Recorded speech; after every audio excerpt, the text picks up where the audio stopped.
Պարոն Կարապետյան, վստահաբար լսել եք, որ իշխանությունը միշտ շեշտում է, որ եթե հանկարծ հունիսի 7-ից հետո կամ հունիսի 7-ի ընտրությունների արդյունքներով ինքը չլինի իշխանության, Նիկոլ Փաշինյանն ասում է, եթե ես չընտրվեմ,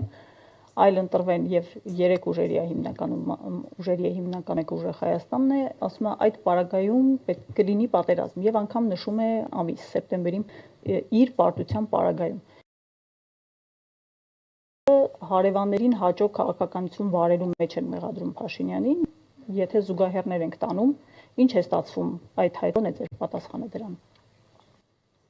Ես վստահեցնում եմ, պատերազմ չի լինի, որովհետև սեպտեմբերին Փաշինյանը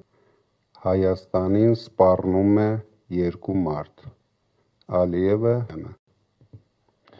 Պարոն Կարապետյան, 2018-ին ժողովրդական ալիքի վրա իշխանության եկած մարդիկ վերջին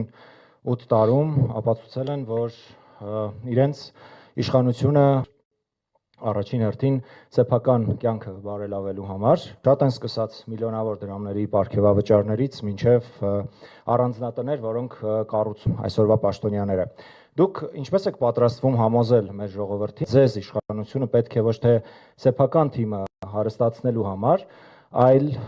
Հայաստանը ուժեղացնելու, հարստացնելու համար։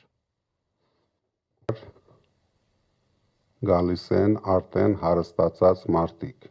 ովքեր հարստանալու կարիք չունեն։ Մենք հարստացնենք ժողովրդին, ի տարբերություն ներկա իշխանություններին, ովքեր